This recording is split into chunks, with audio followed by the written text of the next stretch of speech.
부르심의 시리즈 12번째 시간, 베드로 하나님 말씀을 의지하여 반석이 되다라는 말씀의 제목으로 거룩하신 주의 말씀 증거하겠습니다. 베드로 하나님 말씀을 의지하여 반석이 되다.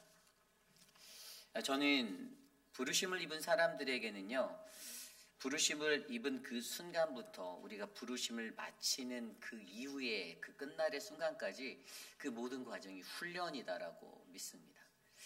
부르심을 받았다고 해서 단 한 번에 어떠한 성령의 역사가 내게 임해서 나를 완전한 그 온전한 자로 이렇게 세우면 좋은데, 사실 우리 인간이 갖고 있는 가장 눈에 보이는 것 중에 하나가 연약함이거든요.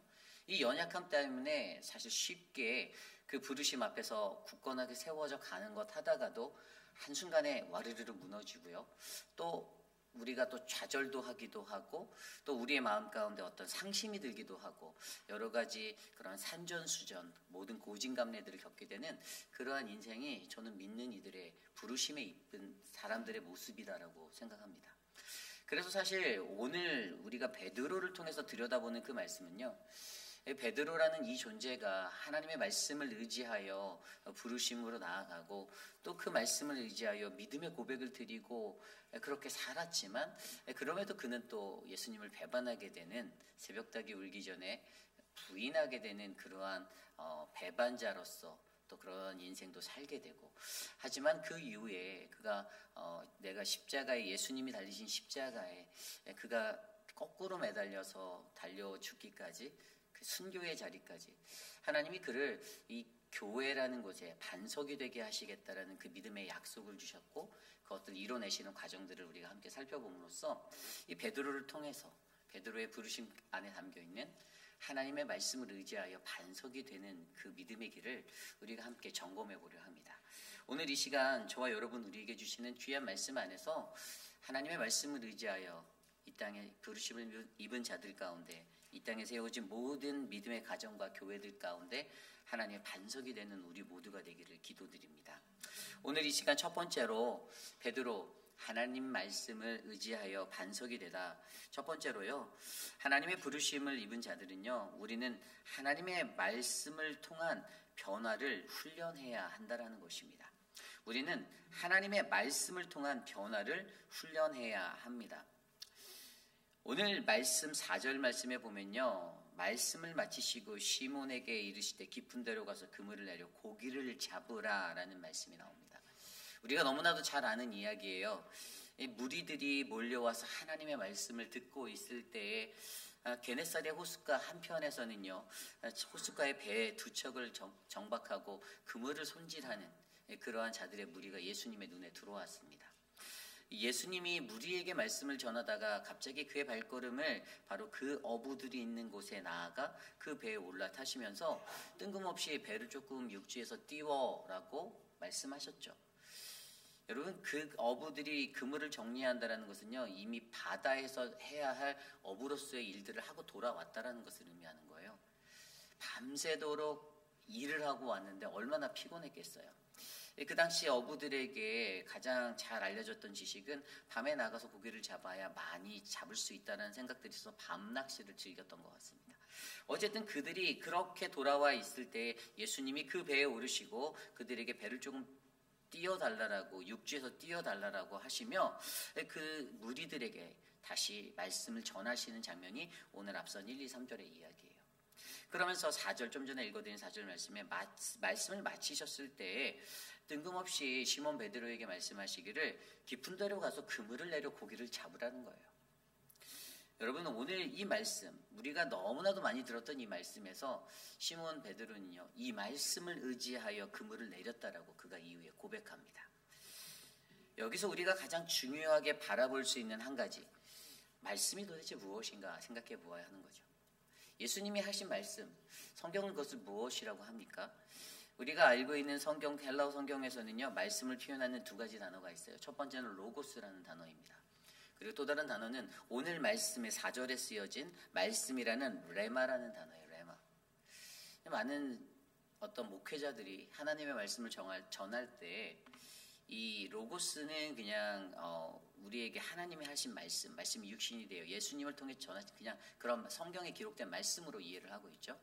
그리고 어떤 사람들은 혹자는 레마라는 것을 얘기할 때는 레마라는 말씀은 나의 것, 그러니까 들려진 말씀이 내 입으로 전달되는 그런, 그러니까 나의 것이 되어서 나간 것을 이게 이렇게 설명할 때가 많아요. 레마는 나의 말씀이다. 나에게 주어진 말씀. 그래서 내게 주신 말씀. 뭐 이럴 때 레마라는 단어들을 쓰는데요. 사실 성경 헬라어 성경 속에 이 신약 성서에 나와 있는 이 330회나 쓰였던 로고스라는 단어, 그리고 반면에 66회가 사여진 레마라는 단어들을 일일이 다 대조해 보면 그냥 레마라는 단어는 뭐 사람이 어떤 들려진 말씀으로 자기가 뱉은 말에 쓰였다라는 것은 그렇게 많지 않고요. 이것이 다 그러니까 하나님의 말씀으로 들려졌던 것들도 레마라는 단어를 쓰게 되고 또 로고스라는 단어를 쓰게 되고 이게 복합적으로 쓰게 되어져 있던 것들을 발견하게 돼요. 그래서 우리가 성경 속에서 이게 뭐 신학자들이나 목회자들이 어떤 것들을 전할 때 이 뭐 로고스를 약간 좀 더 가미하기 위해서 레마라는 단어를 가미하기 위해서 그거에 어떤 스페시픽한 특별한 의미를 부여하는 것, 저는 이것을 좀 조심해야 된다라고 믿습니다. 그래서 제가 내린 결론은 무엇이냐? 이 하나님의 말씀이라고 쓰여지는 이 단어가 로고스든 레마든 그것은 다 히브리어 다바르에서 왔거든요. 결국에 성경에서 기록된 말씀이라는 것의 미닝은 하나님께서 이루실 말씀으로 우리가 이해하는 게 가장 적합하다는 것이에요.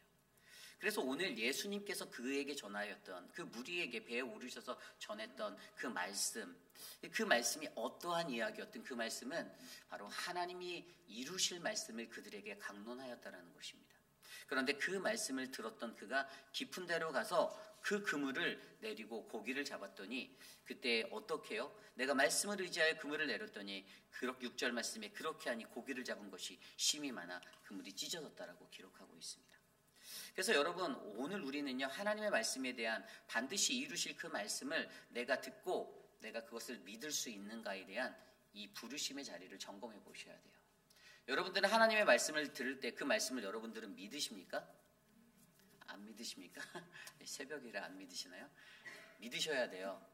하나님의 말씀 믿으셔야만 합니다. 사람의 말은 믿을 수 없는 말들이 굉장히 많죠.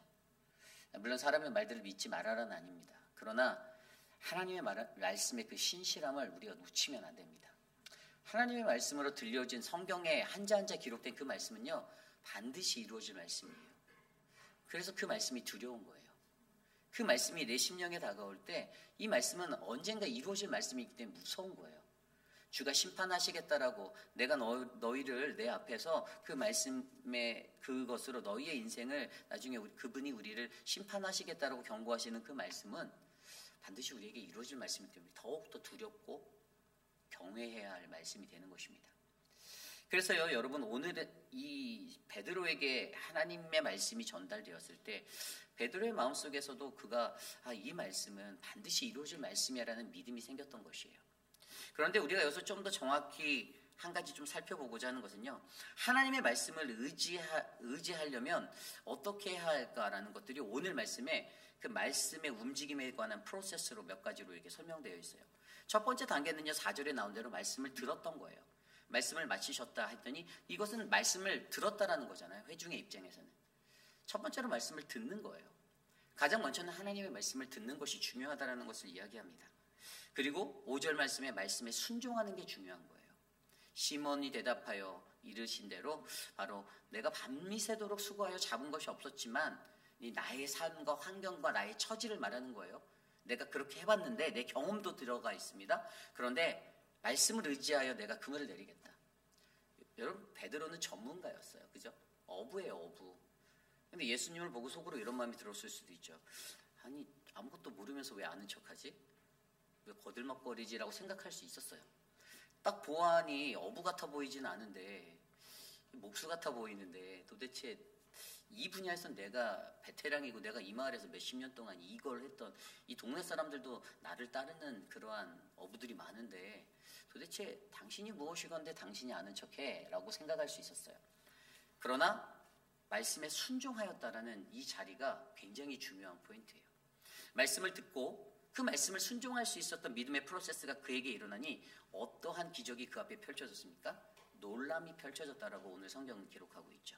오늘 성경 말씀에 보면요. 오늘 성경 말씀 속에서도 6절 이후에 보면 그 일들이 일어났을 때 이 사람이 이것에 대해서 오늘 9절 볼까요? 이는 자기 및 자기와 함께 있는 모든 사람이 고기 잡힌 것으로 말미암아 놀라고 10절 말씀에도 세베대의 아들로서 시몬의 동업자인 야고보와 요한도 놀랐습니다. 이 놀람이 일어난다는 거예요. 놀람. 그럼 도대체 과연 이 놀람이라는 게 무엇일까를 세 번째 프로세스, 듣고 순종한 자가 경험해야 되는 놀람이 있는가, 이 자리가 굉장히 중요하다는 거죠. 여러분, 하나님의 말씀을 듣고요, 그 말씀에 순종하면 우리에겐 반드시 그 놀람이 있습니다. 이 놀람이 과연 무엇인가 고민해 보셔야 돼요. 이 영어 성경에 보면 ESV 버전에서는 이것을 에스타니쉬로 썼어요. 그런데 더 중요한 것은 헬라어 단어로 이 놀람이라는 단어가 어떠한 단어인가, 이 담보스라는 단어를 썼습니다. 담보스. 이것은 뭐냐면 납득할 수 없는 것들, 오직 하나님만 할 수 있는 일들을 나타내는 단어가 헬라어 담보스로 사용되고 있습니다. 그러니까 오직 주님만이 이 일을 할 수 있다라는 어떤 신에 대한 경배함이 담겨져 있는 그러한 마음의 것들이 놀라움으로 자리 잡는 거예요. 사람이 보여주는 기적적인 일들이 아닌 거라는 거죠. 믿음으로 드려야만 확인할 수 있고 볼 수 있는 거, 인간의 계산과 인간의 판단으로는 이거 불가능한데 라고 생각할 수 있는 것들이 일어났을 때 신이 일으키시는, 신이 이루시는 것이라는 그 놀라움의 자리가 바로 이 담보스라는 헬라어 단어에 담겨져 있었다는 거예요. 그러니까 오늘 이들이 놀랐던 자리는요, 하나님의 말씀을 듣고 말씀에 순종하였더니 그들에게 놀라게 되었던 첫 번째는 하나님의 능력을 경험하게 되었다는 것입니다. 하나님이 이러한 분이시구나, 주님이 이렇게 일하시는구나 라고 이야기할 수 있는 그 기적을 경험하게 되는 거예요. 결국에 이 하나님께 놀라다, 이 놀람의 결과 첫 번째는 하나님의 능력을 경험하게 되는 것. 6절 말씀에 나온 대로 그렇게 하니 고기를 잡은 것이 힘이 많아 그물이 찢어졌다. 이 7절에 다른 배에 있는 동무들에게 손짓하여 도와달라고 해서 다른 배를 끌고 왔더니 거기에도 채움에, 2배의 채움에 가득 차게 되었더라. 말이 안 됐다라는 거예요. 이렇게 잡을 수가 없는데, 밤도 아니고 이게 거의 이제 날이 밝은 시간이잖아요. 밤새 일하고 와서 날이 밝은 시간에 본인들이 생각했던 기준, 어부들이 가졌던 밤낚시를 해서 많이 잡을 수 있다라는 그 기준이 무너졌던 시간이었고요. 자신이 가졌던 경륜과 연륜과 자신의 기술적인 모든 습득되어진 지식이 산산이 깨어졌던 자리가 바로 자신에게 놀람이 되었던 거예요. 일상에서 일어날 수 없는, 자신의 것으로는 전혀 이해할 수 없는 그 놀라움이 그의 삶에 하나님의 기적으로 경험되어지게 되었다는 사실입니다. 그리고 두 번째 놀람의 결과가 있어요. 이 놀람의 결과가 무엇이냐면요, 하나님 앞에 엎드려 죄인임을 인정하게 되었다는 것입니다. 8절 말씀이에요. 시몬 베드로가 이를 보고 예수의 무릎 아래 엎드려 이르되 주여 나를 떠나소서, 나는 죄인이로소이다. 아멘. 죄인됨을 인정하는 것, 하나님 앞에서 부끄러움을 느끼는 것, 그래서 무릎을 꿇을 수밖에 없고 엎드릴 수밖에 없는 놀람. 하나님의 말씀을 듣고 하나님의 말씀을 순종하는 자에게는요, 여러분, 이 놀람, 이 두 가지 놀람이 반드시 있어야만 합니다. 주님의 말씀을 경험한, 그래서 주님의 말씀이 이 하나님의 능력으로 경험되어지는 그 놀라움, 주가 나에게 이렇게, 하나님이 이렇게 행하셨다라는 그 놀라움. 그리고 두 번째 놀라움은 하나님 앞에 엎드려 나의 죄인됨을 인정하는 거예요. 주님, 내가 교만했네요. 내가 어리석었어요. 내가 사실 머릿속으로, 말은 하진 않았지만 내가 머릿속으로 당신이 뭘 알아? 라는 생각도 잠깐 했었는데 주님, 내가 바보였네요. 오늘 이 시대를 살아가는 저와 여러분, 우리들의 삶 속에서도요, 여러분, 그 놀라움이 저는 가득하기를 간절히 기도드립니다. 이 놀라움이 있어야만 그때 우리가 하나님의 그 놀라운 능력 앞에서 주님, 정말 저는 답이 없는 사람이네요. 저는 죄인이었네요. 바울이 말한 것처럼 괴수 중에 괴인이 바로 나였네요. 괴물이네요. 난 죄인입니다. 하나님의 놀라운 능력 앞에서 나는 한없이 자가만진다라는 이 사실을 내가 경험하게 될 때, 그 놀람이 있을 때 우리는 그 다음 단계인 하나님의 사명을 받는 단계로 나갈 수 있다는 거예요. 하나님의 말씀을 의지하기 위한 그 다음 단계가 바로 사명을 받는 단계인데, 오늘 말씀 10절입니다. 세베대의 아들로서 시몬의 동업자인 야고보와 요한도 놀랐습니다. 예수께서 시몬에게 이르시되 무서워하지 말라, 이제 후로는 내가 사람을 취하리라 하시니. 아멘. 놀라움이 있었던 자리에 하나님의 사명의 음성이 들려요. 베드로를 향해 말씀하십니다. 나를 따라, 나를 따라와. 내가 너로 사람을 낚는 어부가 되게 할 거야 라고 말씀하십니다. 굉장히 영적인 의미로 사람을 변화시키는 거예요. 육적인 것으로 고기 잡아서 고기를 낚는 낚시꾼이었는데, 어부였는데, 뭔가 아리송한데 어부긴 어부인 것 같은데 뭘 낚는 거는 낚는 것 같은데 이 대상이 바뀌었어요.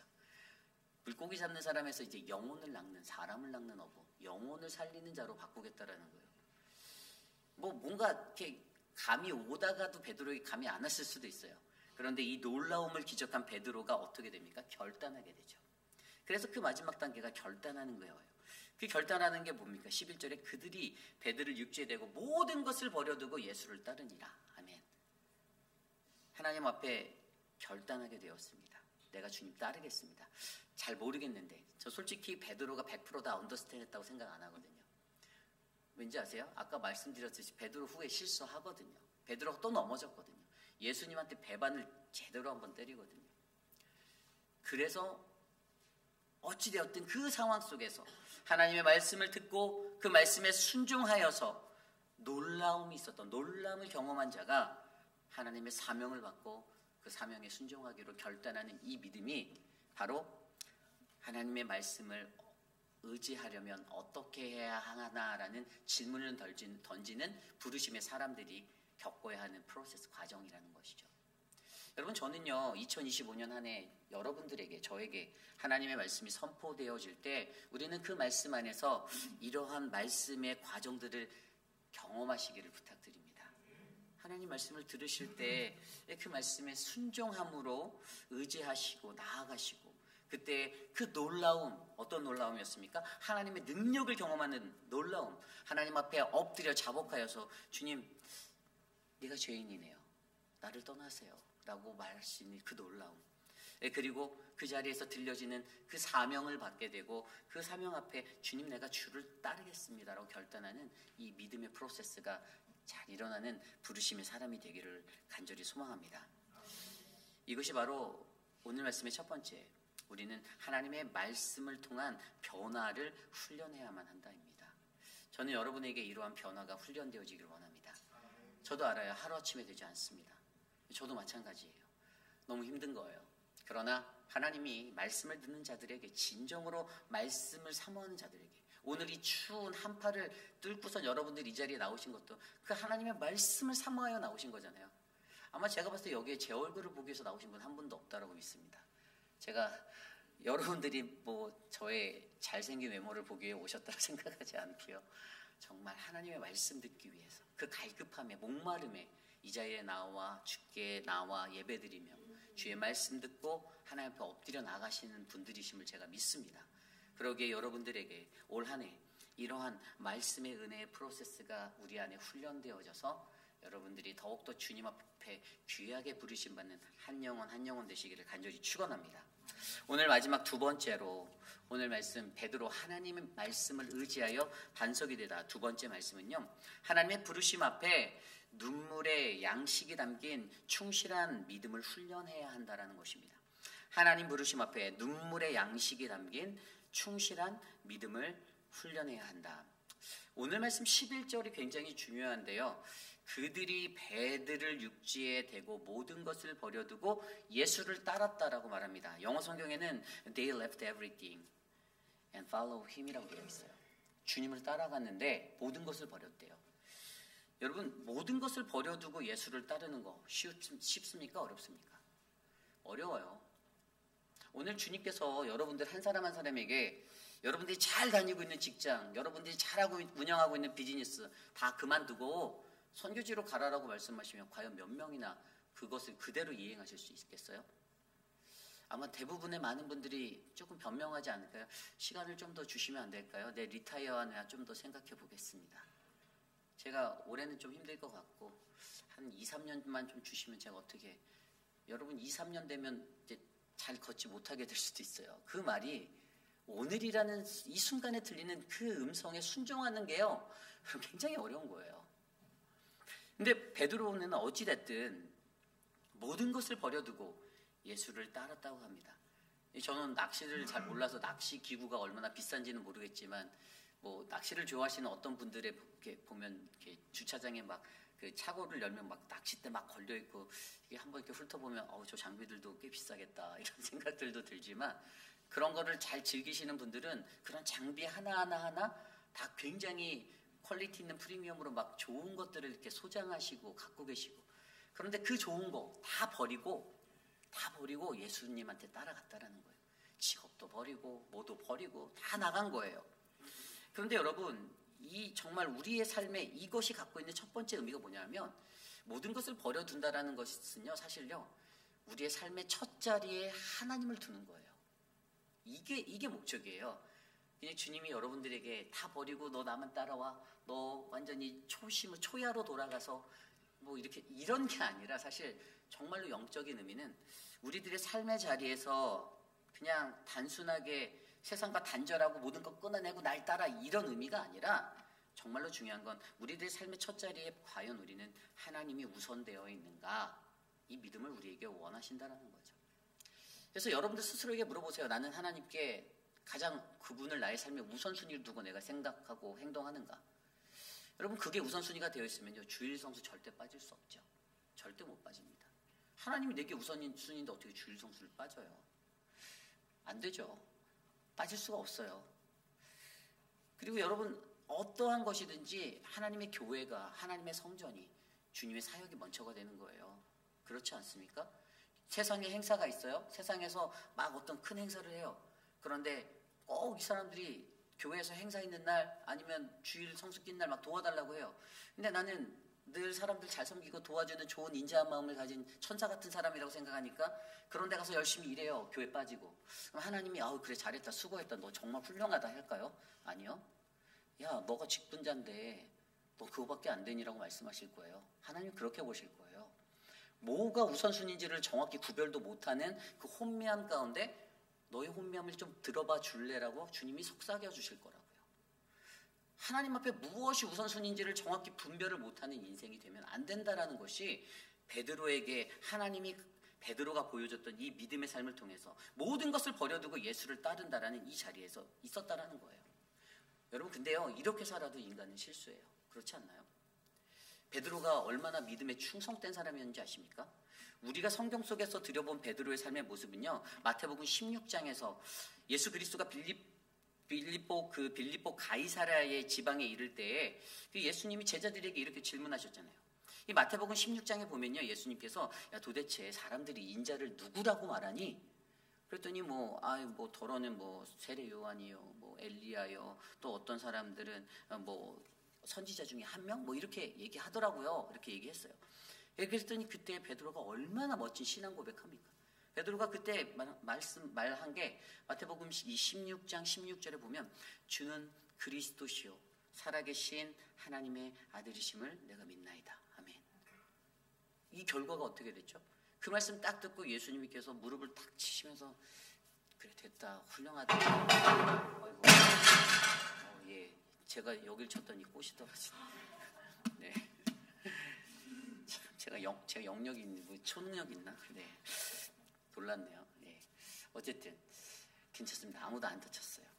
근데 그때 말씀하신 이 말씀 안에서 예수님이 하신 말씀이 바요나 시모나 내가 복이 있다라고 말씀하십니다. 그러면서 뭐라고 말씀하십니까? 너는 베드로라. 내가 이 반석 위에 교회를 세우겠고 음부의 권세가 너를 타하지 못할 것이다라고 말씀해 주십니다. 하나님이요 이 예수님을 통해서 주신 이 약속을 통해서 베드로를 초대교회의 반석이 되게 하셨습니다. 그렇게 만드셨어요. 이것뿐입니까? 우리가 너무나도 잘 알고 있는 요한복음 6장의 이야기. 이 예수님의 이 말씀이 계속해서 증거되고 있었어요. 근데 세상 사람들이 말씀에 대해서 긴가민가 했어요. 왜냐하면 그 앞에 설명했던 말씀이 어떤 오병이하의 말씀을 통하면서 이 생명의 떡 대신 말씀에 관한 이야기를 했어요. 그랬더니 막 사람들이 아니 어떻게 그 너의 몸을 찢어서 떡이 되고 막 이게 이해가 안 되는 거예요. 이런 생각들을 갖고 있었던 찰나에 그때 예수님께서 이러한 말씀을 하셨죠. 인자가 부활 승천하는 것을 보면 너희들은 어쩔래라고 제자들에게 물어보십니다. 이게 무슨 얘기지? 그러니까 제자들도 이 6장 말씀에 이 요한복음 6장 말씀에 보면 도대체 이게 무슨 말인지 이해를 잘 못하는 거예요. 인자가 부활 승천하는 것들을 보면 너희들은 어떻게 할 수 있니? 나는 살리는 것은 영이니 육은 무익하다. 내 말은 영이고 내 말은 생명이다라고 말씀하시면서 딱 말씀을 전하시면서 바로 이어서 하시는 말씀이 세상에 정말 많은 사람들이 하나님의 말씀, 내 말을 들을 것인데 그 말씀을 듣게 되는데 그런데 들은 자가 다 믿는 것이 아니야 라고 말합니다. 다 이 말씀 들었다고 다 믿게 되지 않아 라고 얘기한다는 것이에요. 그리고 그에 뒤어서 이어서 했던 말씀이 뭐냐면요. 이 말씀을 듣고 나서 그 말씀에 그렇게 기록되어 있었어요. 이 말씀 그때부터 많은 이들이 그와 함께 다니지 않고 예수님을 떠났다라고 말씀하십니다. 굉장히 많은 사람들이 예수를 떠나게 되었어요. 예수께서 말씀하시는 그 말씀, 내가 생명이고 내가 영이고 라고 전한 이 말씀을 듣고 사람들이 떠나기 시작했습니다. 이해하지 못하는 거예요. 그런데 그 와중에 베드로가 뭐라고 말씀합니까? 베드로가 그때 너희도 가려느냐라고 제자들에게 물어보신, 너희도 나를 떠날래? 라고 물어보는 그 앞에서 베드로가 고백하죠. 주여, 영생의 말씀이 주께 있사오니 우리가 누구에게로 가오리까? 우리가 주는 하나님의 거룩하신 자이심을 내가 믿습니다라고 고백합니다. 여러분, 이런 믿음이 바로 베드로에게 있었다라는 거예요. 그 믿음의 충실함이 그에게 있었던 사람입니다. 성경 속에서 그러한 믿음을 가졌던 그의 충실한 믿음, 주를 나의 하나님으로 고백하고 살아계신 그리스도라고 고백하고 그 생명의 말씀이 주님께 있다라고 내가 믿는 모든 자가 다 떠나도 주님 절대로 주님 떠나지 않을 거예요. 생명의 말씀이 주님께 있음을 나는 믿습니다라고 고백했던 그 사람. 그런데 그가 어떻게 됩니까? 오늘 말씀이 누가복음 5장이에요. 누가복음 22장에 가면 예수님을 제대로 배반하는 사람이 바로 베드로였습니다. 그런데 예수님이 이미 그것들을 아셨죠. 새벽닭 울기 전에 3번 울기 전에 너가 나를 부인할 거야. 그런데 진짜로 22장에 가면 누가복음 22장에 가면 진짜로 그가 예수님을 부인합니다. 로마 군사들에게 붙잡힌 예수님이 있습니다. 그런데 어떤 한 사람이 그 끌려간 그 자리에서 야, 너도 한패잖아. 너도 예수와 같이 있었던 사람이잖아 라고 얘기를 합니다. 그랬더니 베드로가 모든 사람 앞에서 그것들을 강하게 부인하죠. 모릅니다. 모르셔도 읽어내요. 몰라요. 뭔 말하는지 도무지 모르겠네. 그 말을 이해하지 못한다고. 난 네가 무슨 말하는지 이해 못해라고 대답을 하고 있어요. 그리고 그때 그가 두 번째, 세 번째 어떻게 합니까? 맹세하기도 하고 맹세하고 부인하고 또 맹세하고 저주까지 퍼부으면서 부인합니다. 나는 모릅니다. 나는 이 사람 누군지 전혀 몰라. 그러니까 나한테 묻지 마. 그렇게 거부했어요. 그런데 너무나도 희한한 것은 그때 세 번째 부인한테 새벽닭이 꼬끼요 하고 오는 거예요. 그랬더니 그때 갑자기 그의 마음에 이 말씀에 마태복음 26장 말씀에도 나오고 누가복음 22장 말씀에도 그 말씀에 들여다보면 뭐라고 나와있냐면요. 닭이 울기 전에 내가 나를 3번 부인하리라는 그 말씀이 생각나 밖에 나가 심히 통곡했다라고 말합니다. 그런데 여러분 오늘 이 누가복음 22장의 이 포인트가요. 부르심을 입었던 베드로에게 굉장히 중요한 순간이에요. 믿음에 충실한 사람으로 보여줬던 사람입니다. 믿음의 반석이 될 거라는 부르심을 받았어요. 그런데 예수님을 배반했습니다. 그런데 그가 너무나도 감사한 건 배반한 그 자리에서 새벽닭이 우니까 밖에 나가서 심히 통곡하며 울었다라는 거예요. 그래서 제가 이 심히 통곡하다라는 단어를 찾아봤어요. 영어 성경에는 he went out and wept bitterly라고 되어 있어요. 이게 아주 몹시 심하게 울었다라는 거예요. 그런데 여기에서 울다라는 헬라어 클레오라는 단어가 가지고 있는 미닝이 굉장히 중요합니다. 이 헬라어 클레오라는 단어는요. 어떠한 뜻이냐면 이게 동일하게 누가복음 6장 21절에도 나와요. 누가복음 6장 21절에 보면 이제 우는 자는 복이 있나니 너희가 웃을 것이미요 라는 성경 글귀가 있습니다. 하나님의 말씀이 있어요. 그런데 여기서 우는 자가 뭡니까? 이전에는 사람들이 살아갈 때 종교인으로 처음에 살아갈 때는요. 늘 자기 중심으로 살아가요. 내가 맞다라는 거예요. 삶의 기준은 나예요. 그런데 예수님을 만나면 그 기준이 바뀌게 되어져 있어야 한다는 거예요. 예수님을 진짜로 만나고 부르심을 제대로 입어서 제대로 변화되면 거듭나면 인생의 기준이 나 중심으로 살아가던 사람들이 예수님의 기준, 예수님 중심으로 이게 바뀌게 되어져 있다는 거예요. 그런데 우는 자라는 이 클레오라는 단어가 바로 예수님을 전인격적으로 만난 사람이 흘릴 수 있는 눈물을 말하는 거예요. 그게 뭔가 하면은 전에는 죄에 대해 잘 이해하지도 못했던, 그런데 이전에는 그냥 내 중심대로 살아가고 내 편한 대로 살아가며 내가 울기도 하고 웃기도 하고 그렇게 살았는데, 이제는 예수를 인격적으로 만나고 난 그 자리, 그 포인트에서 내게 쏟아지는 그 눈물로 말미암아 내가 죄인 때문에 깨닫게 된다는 거예요. 진짜 죄인임을 내가 알게 된다는 거예요. 내가 그것을 느끼게 된다는 것이에요. 이전에는 나를 통해서 세상을 바라보는 눈이 있었는데, 이 순간만큼은 예수를 통해서 세상을 바라볼 수 있는 기준이 나의 시각의 비전으로 바뀌게 되었다는 거예요. 그래서 시편 80편 5절에 시편 기자가 이렇게 고백합니다. 주께서 그들에게 눈물의 양식을 먹이시며 많은 눈물을 마시게 하셨나이다. 주님이 우리로 하여금 그때 이 눈물의 양식에 쓰였던 단어가 이 클레어라는 단어가 번역된 단어가 쓰여진 거거든요. 왜 우리로 하여금, 하나님은 우리로 하여금 눈물을 흘리게 할까? 그냥 세상 살면서 내가 그냥 슬퍼서 울고 이런 거 말고요. 예수님을 전인격적으로 만난 그 순간에 우리의 눈에서 눈물이 흘러내리고 눈물이 쌓이는 그 이유, 그 눈물의 양식, 그것은 바로 저와 여러분으로 하여금 하나님을 전인격적으로 만나서 그 만남 속에서 내가 얼마나 죄인인지를 깨달아 알아 예수를 통해서 예수 중심적인 사고로 세상을 바라볼 수 있는 영의 눈이 뜨이는 믿음의 감사의 눈물이 된다는 것입니다. 이것이 바로 우리에게 눈물의 양식이 된다는 것이에요. 베드로는요, 이 훈련을 통과한 거예요. 충성된 믿음의 사람으로 살았고 배반도 하였으나 그가 마지막에 흘렸던 닭똥 같은 이 눈물, 정말 어떻게 표현할 수 없는 가슴을 메는 그 흘러내리는 그 눈물 속에서 하염없이 통곡하며 울었던, 심히 통곡한 그 자리에서 쌓여진 이 눈물의 양식으로 말미암아 그는 자신의 기준을 버려두고 예수의 기준으로 세상을 바라보고 하나님의 나라를 바라보고 예수의 시선으로 또 다른 사람들을 바라보고 이웃을 바라보고 교회를 바라보는 영의 눈이 열렸다라는 사실을 여러분들이 믿으셔야만 한다는 것입니다. 이것이 바로 오늘 말씀의 두 번째, 하나님의 부르심 앞에 눈물의 양식이 담긴 바로 충실한 믿음이 훈련되어져야 한다는 것입니다. 여러분들을 우리의 삶은 어떻습니까? 저와 여러분들 우리의 삶에 여러분들의 눈물은 어떤 눈물인가요? 예수님을 전인격적으로 만나서 너무나도 내가 죄인임을 깨달아 알아. 베드로의 그 심정을 한번 그려보세요. 왜 성경에서는 자기가 부인하고 새벽닭이 울리는 그 소리가 들리자마자 이게 바로 생각났을까요? 집에 가고 좀 잠잘러 누웠을 때 생각나도 되는데 왜 하필이면 그 자리에서 바로 그 순간 왜 그게 생각이 나서 밖으로 나가서 하염없이 심히 통곡하며 울었을까요?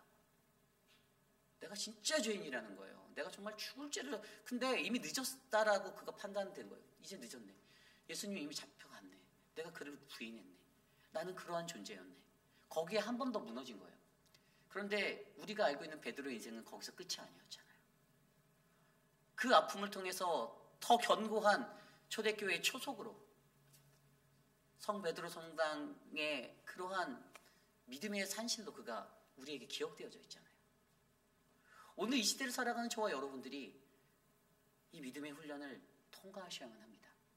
눈물의 양식으로 우리의 삶에 새겨진 그 믿음의 훈련을 통과하여 하나님의 거룩하신 부르심 앞에 귀하게 쓰임받는 저와 여러분 우리 모두가 되시기를 소망합니다. 이제 말씀을 정리하고자 합니다. 오늘 말씀은 베드로를 통한 하나님의 부르심을 우리로 하여금 묵상해보게 하였습니다. 저는 여기 계신 저와 여러분 모두가 베드로와 같은 인생일 수 있다고 생각합니다. 예수 잘 믿겠다라고 결단해서, 여러분 그가 사실 성경 속에서요, 여러분 그가 경험했던 이 부르시는 이때 이게 첫 번째 만남이 아니었어요. 예수님과 그가 예수님을 이전에 만났어요. 언제 만났죠? 성경에 나와 있는 예수님의 39가지 기적 중에서 원래 첫 번째가 가나의 혼인잔치 포도주 사건이죠. 그리고 두 번째 사건이 뭡니까? 왕의 신하를 고쳐준, 내 아들이 병이 들었는데 왕의 신하가 달려왔어. 근데 그 멀리 있는 그에게 믿음으로 가라, 네 아들이 살아있다, 죽지 않았다, 살아있어, 다 나았어. 그 그게 두 번째 기적이었어요.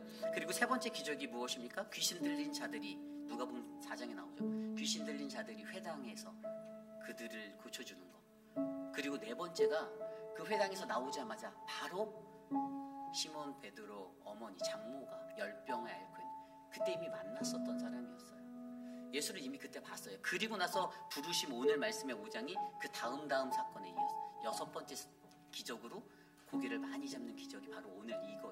이 이야기예요. 무엇이 중요하냐면요, 우리는 이미 예수님을 수도 없이 만난다라는 거예요.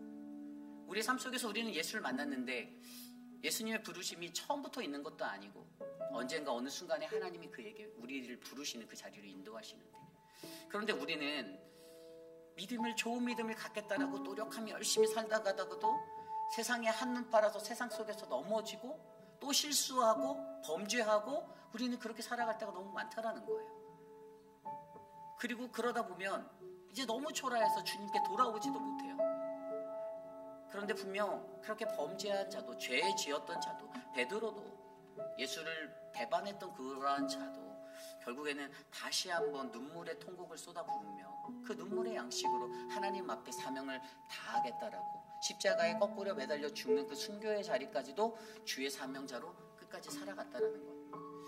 저는 우리 인생의 이 부르심의 이 어떤 클라이막스, 어떤 업앤다운, 이런 그 모든 것들이 파장이, 인생의 파장이 저는 넘쳐날 때에도 저와 여러분들은 베드로를 기억하며, 나 또한 오늘 베드로처럼 하나님의 말씀을 의지하여 또 눈물의 양식을 쌓아가며 살아갈 때 내가 믿음의 반석이 될 수 있다는 이 희망을 안고 살아가시기를 바랍니다. 그래서 오늘 말씀을 통해서 저는 이 찬양을 함께 부르고자 하는데요, 전능하신 나의 주 하나님, 우리 함께 이 찬양 드리도록 하겠습니다.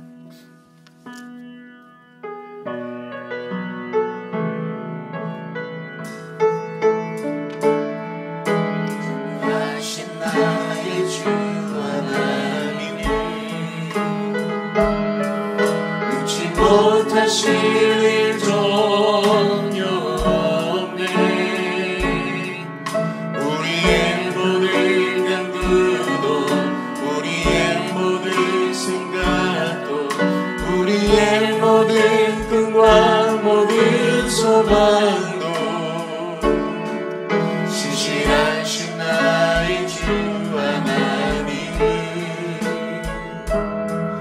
우리의 모든 괴로움 바꿀 수 있네.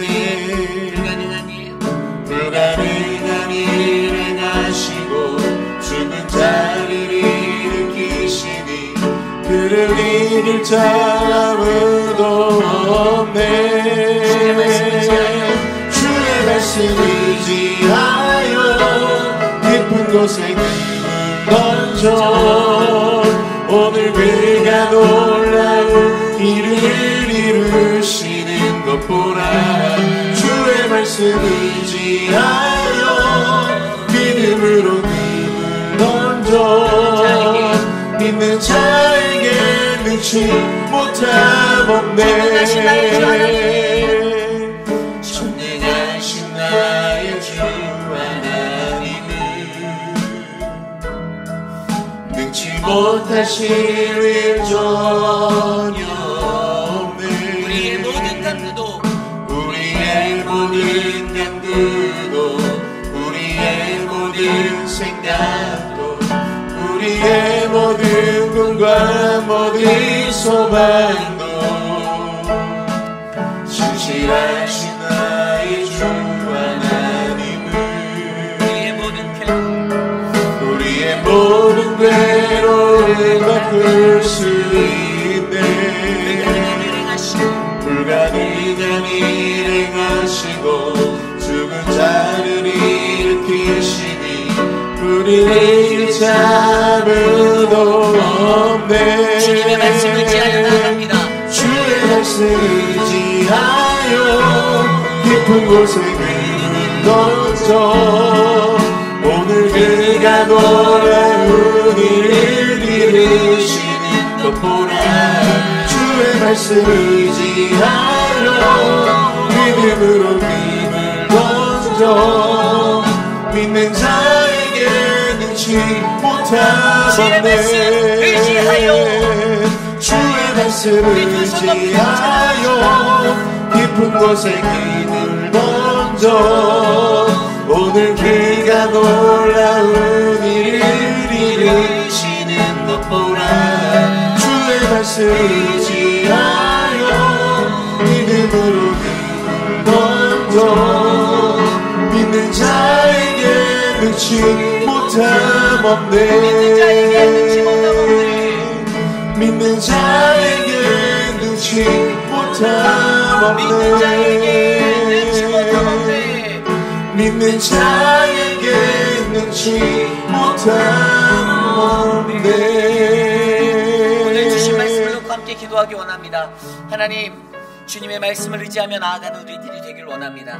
나를 부르신 그 하나님 앞에 하나님의 말씀을 의지하여 믿음의 반석이 되는 하나님, 그 믿음의 사람이 하나님 내가 되기 원합니다.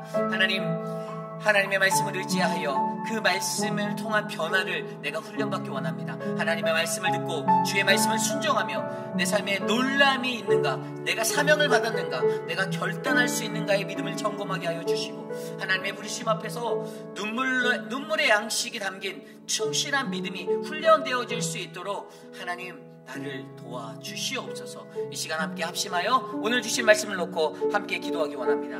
하나님 도와주시옵소서. 하나님, 우리로 하여금 베드로와 같은 그 믿음의 신앙이 결국 연약하지만 다시 회복되어 하나님 앞에 굳건히 설 수 있는 믿음의 반석으로 하나님 우리를 불러주시기 간절히 소망합니다. 나의 죄성, 나의 연약함, 내가 경험한 하나님의 말씀의 풍성함을 통하여 회복하게 하여 주시고, 하나님 주님 앞에 나아가 하나님을 의지하며 살아갈 수 있는 믿음의 반석이 될 수 있도록 하나님 나를 붙잡아 주시옵소서.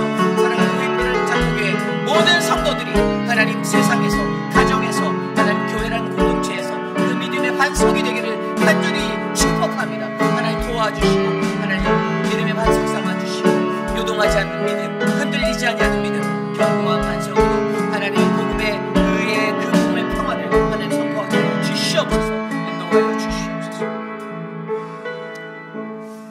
참으로 존귀하신 주님 감사합니다.